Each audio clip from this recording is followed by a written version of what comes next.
बक्षीस म्हणजे काय? एखाद्या व्यक्तीने दुसऱ्या व्यक्तीस कोणत्याही मोबदल्याशिवाय त्याच्या स्थावर किंवा जंगम मालमत्तेचे स्वेच्छेने केलेले हस्तांतरण म्हणजे बक्षीस.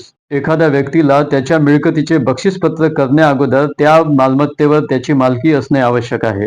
एखाद्या व्यक्तीला स्वतःच्या मालमत्तेचे बक्षीसपत्र देताना दुसऱ्या व्यक्तीला बक्षीस देणाऱ्याची जशी स्वेच्छेने संमती आवश्यक आहे, त्याचप्रमाणे बक्षीस घेणाऱ्याची सुद्धा त्यास स्वीकृती असली पाहिजे. म्हणून मिळकतीचे बक्षीसपत्र करताना काही गोष्टींची आवश्यकता असते. म्हणून मिळकतीचे बक्षीसपत्र करताना काही गोष्टींची पूर्तता करणे अत्यंत आवश्यक असते. बक्षीस हे स्वेच्छेने झाले पाहिजे. बक्षीस हे कोणत्याही मोबदल्याशिवाय दिले असले पाहिजे. त्याचप्रमाणे मिळकतीचे बक्षीसपत्र करताना ते लेखी स्वरूपात असले पाहिजे. त्या बक्षीसपत्रावरती 2 साक्षीदारांच्या सह्या असणे आवश्यक आहे. तसेच त्या बक्षीसपत्राची नोंदणी दुय्यम निबंधकाकडे योग्य ती स्टॅम्प ड्युटी भरून करणे आवश्यक आहे.